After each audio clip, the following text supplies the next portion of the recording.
তো গাইস, তো এখন বাজে 9টা। তো তোমাদের সাথে একটা অসাধারণ মুহূর্ত শেয়ার করি। আর মাও আজকে বাড়িতে নেই। তো দাদা এসেছিল ডোগোকে দিতে সকালবেলা। আমি বললাম থেকেই যা আজকে। তো ডোগো স্যাড সং শুনে ঘুমিয়েই পড়েছে, আর দাদা এখানে পরোটা বেলছে। আমি ফাইনালি রান্নাঘরে ঢুকে ভিডিও করতে শুরু করলাম, আর দাদা তো পোজ দিতে লেগে গেছে। সোনা দেয় মেলে মানুষ তোমাদের পাশে আছে।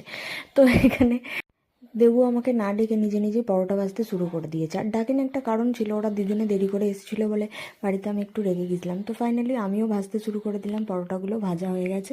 এবার আমরা খেতে বসবো। আগে দেবু মুড়ি এনেছিল, তো মুড়িগুলো ভরতে দাদা হেল্প করে দিচ্ছিল দেবুকে। তো মুড়ি ভরার শেষে এবার আমরা খেতে বসে পড়েছি। আর আলুর ছেঁচকি আমি আগে থেকেই করে রেখেছিলাম, দেবুরা আসতে পরোটাটা ভাজা হয়েছে। তো আমরা সবাই মিলেই খেতে বসেছিলাম। আমি ওপরে বসেছি, দাদা আর দেবু দুজনে মিলে নিচে বসেছি। তো আমি খাচ্ছি, আর আমি একটু দেবুকেও খাইয়ে দিলাম। দেবুও খেলো, দেবুও বলছে খুব সুন্দর হয়েছে, আমি ছিলাম পরোটাটা সেই জন্য এত সুন্দর হয়েছে। তো দাদা এখানে দাদাকেও খেতে দিয়েছে, দাদাও খাচ্ছে। দাদা তো খুব লজ্জা পাচ্ছে ভিডিও করছে বলে। তোমরা খাই আর তোমরা